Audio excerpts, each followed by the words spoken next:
இந்த பக்கம். அதை எதுக்கடி கேட்குறேன்? எப்போ 4 இட்லி தான் சாப்பிடுவேன். பசி ரொம்ப இருக்குன்னு சொல்லிட்டு 10 இட்லி முழுங்கி தள்ளிவிட்டேன். அதனால தான் சரி வாக்கிங் போயிட்டு வரலாம் அப்படியே நம்ம சின்ன பொண்ணை பார்த்துட்டு வரலான்னு வந்தேன்டி. சரி சின்ன பொண்ணே, உன் மாமியார் எப்படி உங்களை நல்லா பார்த்துக்கிறாங்களா? தன்னை நாள் பார்த்ததில்ல இப்படி ஒரு மாமியா, அவ மூஞ்ச பார்த்தா போதும் கொட்டணும் கெட்டு போன சேமியா. சின்ன பொண்ணு பின்னாடி.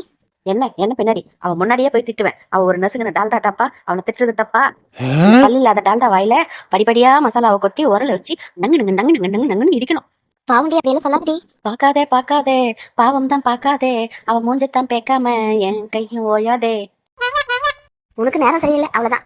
எனக்கு நேரம் சரியில்லையா? என் மாமியார் கிழவிக்கு தான் நேரம் சரியில்லை. என்னை கண்டாவே வந்துட்டா அப்படின்னு சொல்றான். அந்த அம்மா என்னவோ மகாராணி மாதிரியும் நான் வேலைக்காரி மாதிரியும் ட்ரீட் பண்றான். இதே பொண்ணு வீட்டுக்கு வந்தா வாமா கண்ணு மணியே நைனா அப்படின்னு கொஞ்சம் தளறா. பொத்தி பொத்தி வளர்த்த என்ன என் மாமியார் கிழவி ஜாக்கெட் குக்கி மாதிரி பல்ல வச்சுக்கின்னு என்னை திட்டி திட்டியே கொத்தி வாயில போட்டுப்பா. என்ன பொண்ணே? தெய்வமே தெய்வமே, கட்டுங்கள் ஒரு கோயிலை என் மாமியார் தேவதைக்காக, எழுதுங்கள் என் கல்லறையில் இவள் மாமியாரின் பாசமகள் என்று.